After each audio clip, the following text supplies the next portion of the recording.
আবু তাহাদ না, শামসু আরমিন শক্তি, জাকারিয়া মাসুদ না, তিনজনই পথভ্রষ্ট। সব মেনে চুপ থাকলে আমি চুপ থাকবো না, মেরে ফেলবেন, কিন্তু হক কথা হচ্ছে তিনজন পথভ্রষ্ট।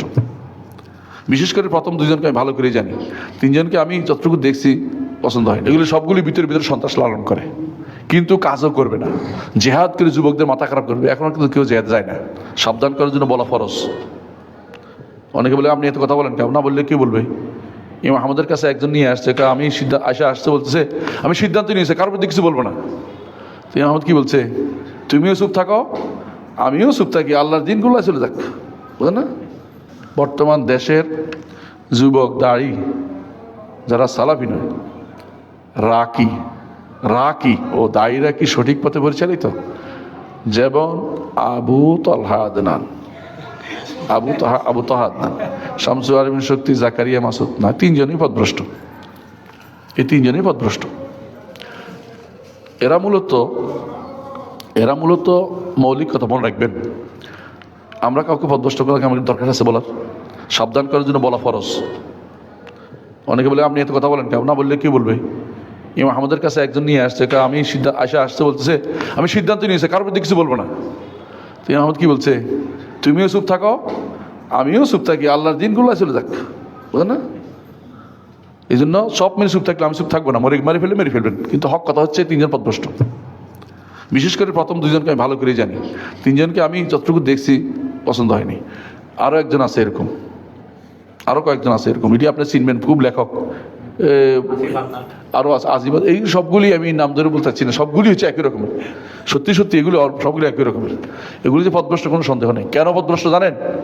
এটা না আলেম না দাঁড়ি, এরা হচ্ছে ইয়েত্তাবেকুল্লা নায়ক। কোথাও কেউ চিৎকারকে পছন্দ করে, দৌড়কে পছন্দ করে, লাভকে পছন্দ করে। আলেমের তবাকায় নাম লেখাইতে পারে নাই, আলেমদের পিছিয়ে হাঁটতে পারে নাই।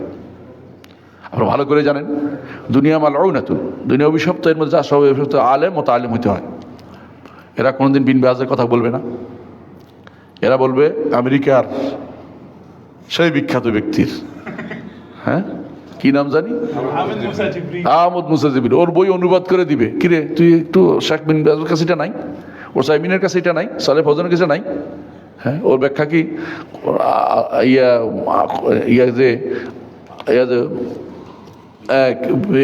ইমান যে নষ্ট হয় এটা কি আর কেউ বলে নাই? ইমান যে নষ্ট হয় এটা কি আর কেউ বলে নাই? ইমান যে নষ্ট হয় এটা কি আর কেউ বলে নাই? তো ও বই পড়তে হবে কেন? আর ওইটা কেন? এটা দিয়ে আগে ঢুকায়, পরে এরপরে খারাপ জিনিসটা ঢুকায় যুবকদের মাথার ভিতরে।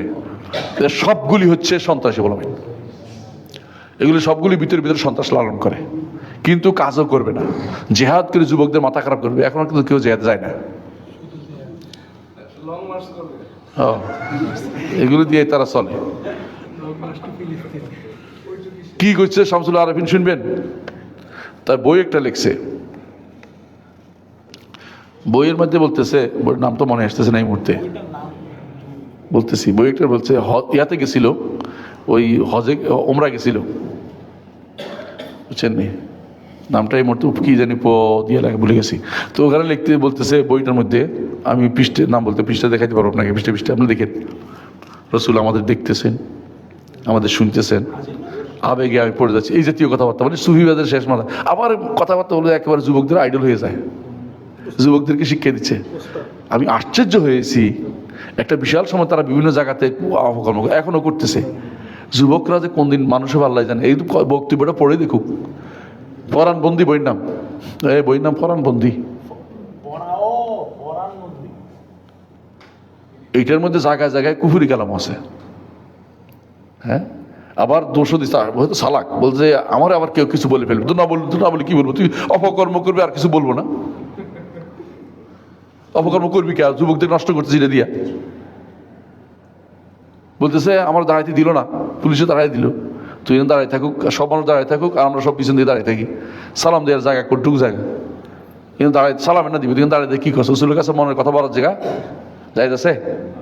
রসুলকে অন্তর্জামী নাকি? যাইতেছে রসুলের কাছে মনের কথা বলা? ইসলামে জায়েজ নাই।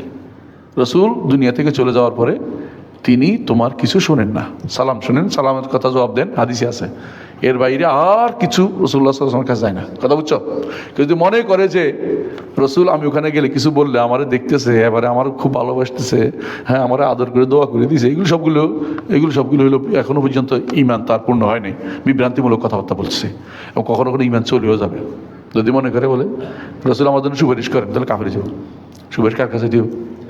আল্লাহর কাছে। বুঝে আসছে? সুপারিশ রসুল করবেন আল্লাহ যখন অনুমতি দিবে তখন। রসুলের কাছে সুপারিশ হওয়া যায় নেই। রসুল সুপারিশ করবেন, কিন্তু চাইতে হবে কার কাছে? আল্লাহর কাছে। বুঝছেন কিনা? এটা বুঝেন কিনা? ফেরেশতারা সুপারিশ করবে না, কিন্তু আপনি কি ফেরেশতারকে সুপারিশ চাইতে পারবেন? সহজ বুঝছেন তো?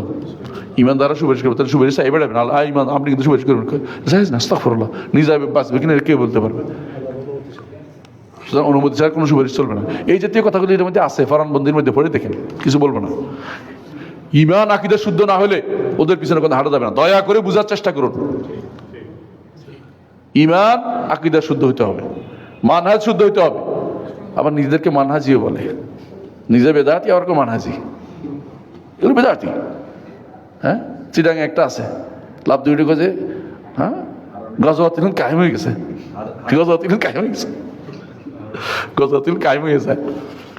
এমনি গজওয়াতিল কায়েম হয় না, মানে যুদ্ধ হয়েছে পুলিশের লগে, গজওয়াতিল কায়েম হয়ে গেছে। আর আমার নাম দিয়েছে আমি নাকি সৌদি আরবে টাকা পাইছি, এই জন্য সৌদি আরবে টাকা পাইছি এই জন্য আমাদের আলী হাসান ওসামার বিরুদ্ধে কইছে, কারণ তিনি সৌদি আরবে টাকা পাইছে। আলী হাসান ওসামা একদিন গণতন্ত্রের বিরুদ্ধে কইছে, গণতন্ত্র কিন্তু হালাল হয়ে গেছে, জায়েজ মতো জায়গা মতো গেছে গা। বুঝছেন তো? নির্বাচন করলে গণতন্ত্র যাবে না তো। হ্যাঁ, দাড়িদের কাজ নয় এগুলিতে জড়ানো, একটাও কাজ নয়। মনে রাখবেন, দাড়িরা ভুল করছে, সালাফি নামদারি দাড়িরাও ভুল করে। দাড়িদেরকে দাওয়াত দেয়া আল্লাহর পথে, আল্লাহর দিকে দাওয়াত দেয়া, গণতন্ত্রের দিকে নয়। রাষ্ট্র যদি প্রতিষ্ঠা না হয় কিছু করার নেই, আমার দায়িত্ব কর্তব্যটা পালন করি। রাষ্ট্রের জন্য কুফরি করতে পারি না, আমি রাষ্ট্র প্রতিষ্ঠানে কুফরি করবো? আমার দায়িত্ব না। আমি মানুষকে দাওয়াত দিব, কুফরিটা কুফরি, মানুষকে ইমান আমল শিক্ষা দিব। এদেশের মানুষ যদি ইমান আর কুফরি শিখতো, তাহলে গণতন্ত্র বহুত আগে দেশে চলে যাইতো। আপনি গণতন্ত্র নিয়েই যাচ্ছেন। হ্যাঁ, যে বিছনার উপর বসে আছেন, বিছনাটা ফালাই দিলে আপনি নিচে পড়ে যাবেন। আপনি বিছনাটা নিয়ে যাচ্ছেন কেন? এই ময়লা জিনিস কখনো আপনি ব্যবহার করতে পারেন না। কথা বুঝছেন কিনা? ইমানদার আগে চিনতে হয় কোনটার উপর আমি উঠে বসছি। কবি বলতেছেন যে ফাসাউফা তারা ইযা কাশাফাল গুবারু আফারসুন তাহতা রিজলিকা আম হিমারু। অচিরেই দেখতে পাবে যখন তোমার গোবার ধুলাবালি চলে যায়, তোমার পায়ের নিচে কি ঘোড়া না গাধা? তোমার পায়ের নিচে ঘোড়া না গাধা? এখন তো তুমি ধুলার মধ্যে দেখতে পাচ্ছ না। ঈমান যদি থাকতো, এই ধুলা তার থেকে চলে যেত। এখন সে বুঝতে পারতো যে আমি কিসের উপর ভর করে চলছি, কিসের উপর চলতেছি। হারাম বলতে, হারামকে হারাম বলতে আপনি কেন দ্বিধা করবেন? পরে আসেন,